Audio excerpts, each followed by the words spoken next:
बिस्मिल्लाहिर्रहमानिर्रहीम। अस्सलाम वालेकुम एवरीवन। आप देख रहे हैं यूट्यूब पर channel learning all the time और मुझे तकरीबन सभी कहते हैं फायदा शाह। आपका बहुत शुक्रिया जिन दोस्तों ने इससे पहले की वीडियो देखी, उस पर कमेंट किए, उसको पसंद किया और पर्सनल फीडबैक दी।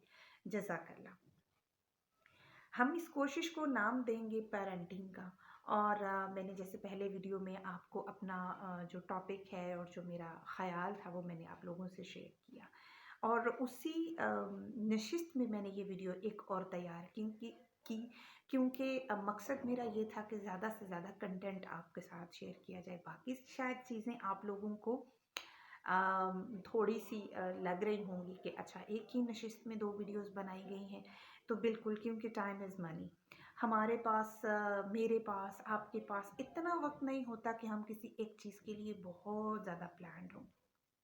तो बात होनी चाहिए मकसदियत की कि हम एक दूसरे के साथ तुक की बात करें, ढंग की बात करें और उस बात को अपने लिए मुफीद भी जानें।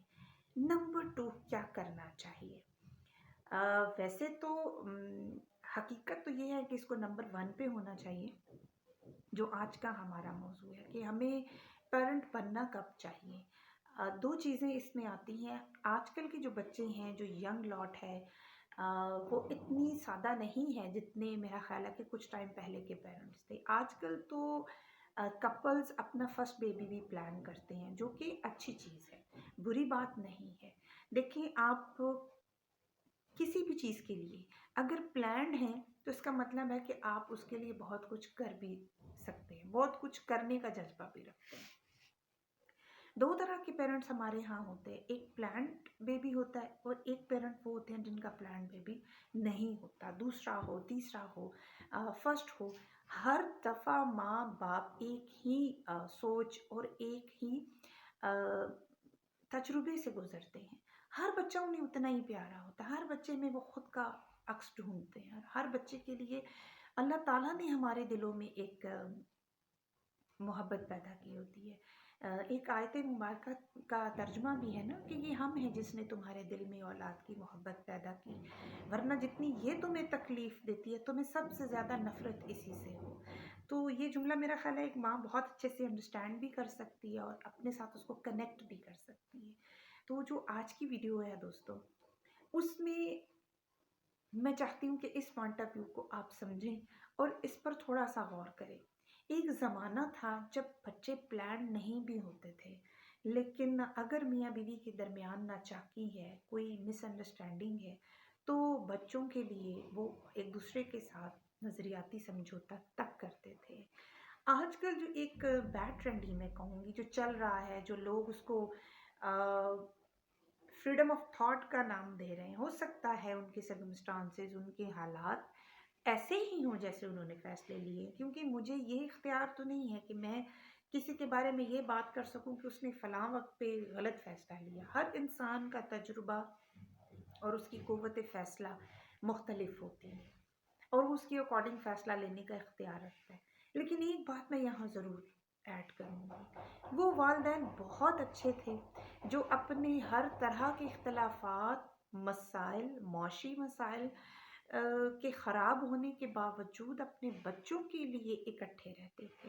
जबकि इस चीज़ को मैं थोड़ा गलत समझती हूँ कि आजकल जो ट्रेंड हमारे यहाँ चल रहा है कि पेरेंट्स ये समझते हैं कि हम चूँकि बहुत ज़्यादा टॉक्सिक रिलेशन में जा रहे थे, हम चूँकि बहुत ज़्यादा परेशान थे, तो हमने सोचा कि अब हमें सेपरेट हो जाना चाहिए। 3-4 बच्चों के बाद तुक नहीं बनती कि आप ये वाला बिहेव करें, क्योंकि वो 3-4 बच्चे आपके बच्चे तो होते हैं, लेकिन वो माशरे के एक ऐसी स्टेज पे चले गए होते हैं जहाँ वो माशरे को मुतासिर कर रहे होते हैं, माशरे को सिखा रहे होते हैं और माशरे से उसी वक्त में कुछ सीख भी रहे होते हैं।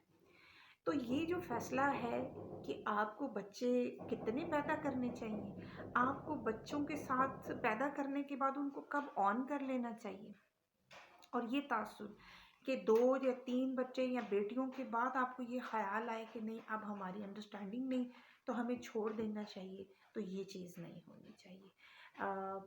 जो बच्चे आजकल पेरेंट्स छोड़ रहे हैं, और आपने देखा कि ये ट्रेंड बहुत ज़्यादा है, کہ سنگل پیرنٹ، اور اس کو بڑا پراؤڈلی انٹروڈیوس کروایا جاتا ہے. مدر میٹنگس میں آپ دیکھ لیں، سوشل پلیسز پہ دیکھ لیں، گیدرنگس میں دیکھ لیں.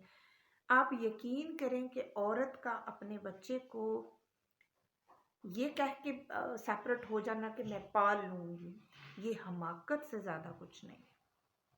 عورت کو چاہیے کہ وہ عورت اپنے آپ کو عورت ہی ہمیشہ سمجھے. یہ دعویٰ کبھی مت کرے کہ وہ مرد کے حصے کا کام کر لے گی، مرد کی طرح پال لے گی، مرد کی طرح وہ کما سکتی ہے. لیکن جو اللہ تعالیٰ نے جو ڈویژنس کی ہیں نا جینڈرز کی، اس کو کبھی چیلنج مت کریں. اور آپ یقین کریں کہ میں نے کچھ ایسی سنگل مدرز، سنگل فادرز بھی میں نے دیکھے ہیں جو بہت آئیڈیل اپنے بچوں کو انہوں نے پالا. شاید وہ دونوں پیرنٹ ہوتے تو اتنا اچھا براٹ اپ نہ ہوتا، کیونکہ کبھی کبھی پیرنٹس میں واقعی اتنا زبردست نظریاتی اختلاف ہوتا ہے کہ کسی اس صورت میں کسی ایک پیرنٹ کو ہی بچے کی لے لینی چاہیے کسٹڈی. لیکن بچہ اپنے دوسرے پیرنٹ کو مس بھی کرتا ہے، اور اس کے وجود کی جو قدر و قیمت ہے نا، وہ آپ کبھی بچے سے پوچھ کے دیکھیں کہ وہ کیا محسوس کرتا ہے. جہاں اسے ماں کی جپھی چاہیے ہوتی ہے، اسے صرف وہی چاہیے ہوتی ہے.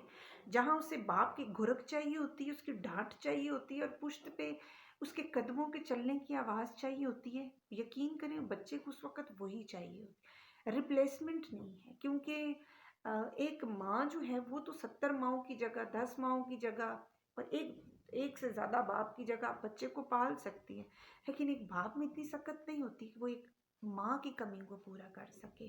تو کبھی جو کبوتر باز ہیں یا جو کبوتروں کی ہسٹری ہے، جن کو کبوتروں سے پیار ہے، کبھی ان سے پوچھ کے دیکھیں کہ کبوتر اور کبوتری اپنے بچے کو کیسے پالتے ہیں. آپ یقین کیجئے کہ آنکھوں میں آنسو آ جاتے ہیں.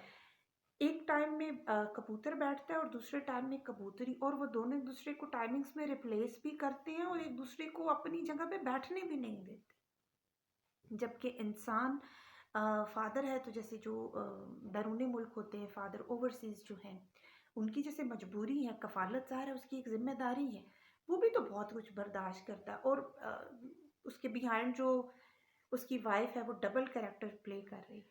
تو اٹ سیلف پیرنٹنگ ویسے ہی بڑا مشکل کام ہے، اس کو مزید مشکل نہ بنائیں. اور کچھ ایسے پیرنٹس بھی میں نے دیکھے ہیں جو علیحدہ ہوئے ہیں تو ان کی بہت اچھی انڈرسٹینڈنگ ہو گئی ہے، کیونکہ آپ کی وہ ذہنی قید جو ہے آپ اس سے آزاد ہو گئے نا. تو ایسے بھی پیرنٹ ہیں. تو یہ جیسے پہلی ویڈیو میں نے کہا تھا کہ ہر پیرنٹ کا اپنا ایکسپیرینس ہے، لیکن کچھ بیسکس جو ہیں اصول وہ ہمارے ضرور ہونے چاہیے، ایک پیج پہ ہونا چاہیے. اور یہ سوچنا چاہیے کہ اکٹھے رہ کے ہم بہتر پال سکتے ہیں، یا میں دوسرا جملہ دانستہ نہیں کہوں گی، کیونکہ کبھی بھی یہ بات نہ ہی بینگ اے وومن مجھے سوٹ کرتی ہے، نہ ہی بینگ اے مدر. ہاں، جن عورتوں کے ساتھ حالات کچھ ایسے ہو جاتے ہیں کہ وہ پھر اکٹھے رہ نہیں سکتی، یا کچھ مرد بھی ایسے ظلم کا شکار ہو جاتے ہیں، تو پھر اللہ تعالیٰ نے بھی آپ کو رائٹس دی ہیں کہ آپ بہتر فیصلہ کریں اور پھر اس پہ ڈٹیں. لیکن یقین کیجئے انفرادی آزادی اور انفرادی خوشی کی خاطر آپ ایسے بچوں کو معاشرے میں مت آزاد چھوڑ دیا کریں جو پھر کہیں ایسے بچوں کو جا کے متاثر کرتے ہیں جن کو دونوں پیرنٹس نے بڑی نیک نیتی سے پالا ہوتا ہے. اپنے بچوں کے فرینڈس میں اگر آپ دیکھیں تو کوئی سنگل پیرنٹ چائلڈ اگر ان کا فرینڈ ہے تو ذرا غور کیجئے گا کہ اس بچے کا کیا لائف سٹائل ہے، وہ آپ کے بچے کو کہیں متاثر تو نہیں کر رہا. اور اگر آپ کا بچہ ایک سنگل پیرنٹ کا چائلڈ ہے تو پھر اس کو ایسا پالے کہ وہ دوسرے بچوں کو اس طرح سے متاثر نہ کرے. قدرت کی تقسیم کچھ ایسی ہے. دیکھیں ہمارے حضور پاک صلی اللہ علیہ وآلہ وسلم جب اس دنیا میں آئے تو وہ سنگل پیرنٹ کے ساتھ تھے. تو اس سے بہتر اگزامپلس یا اس سے بہتر حوصلے کی بات اور کچھ نہیں ہے جو ہم ایک دوسرے سے شیئر کریں. پھر وہی کہوں گی، یہ کبھی مت سوچیں کہ آپ پرفیکٹ پیرنٹ ہیں یا آپ بن جائیں گے. کوشش کرنی چاہیے. کوشش کرنے والے ہمیشہ سیکھتے ہیں، وہی بہتر ہوتے ہیں، وہی ترقی کرتے ہیں اور وہی خوشحال ہوتے ہیں. آج کی ویڈیو تھوڑی سی سینٹیمنٹل تھی، نو ڈاؤٹ تھی، لیکن حقیقت بھی یہی ہے. इन हकीकतों को साथ लेके चलेंगे, समझेंगे, ऐसा हो ही नहीं सकता कि अल्लाह ताला उसमें अपनी बरकत या अपनी रहमत शामिल ना करे। मुझे दुआओं में याद रखिएगा और कमेंट बॉक्स में कनेक्टिविटी को ज़रूर मेंशन किया करें कि कौन सी बात से आप कनेक्ट कर गए और कौन सी बात आपको नहीं लगी या बेहतर लगी, और इस्लाह का दरवाज़ा तो हमेशा खुला ही रहेगा। दुआओं में याद रखिएगा, अपना बहुत ख्याल रखिएगा। अल्लाह हाफ़िज़।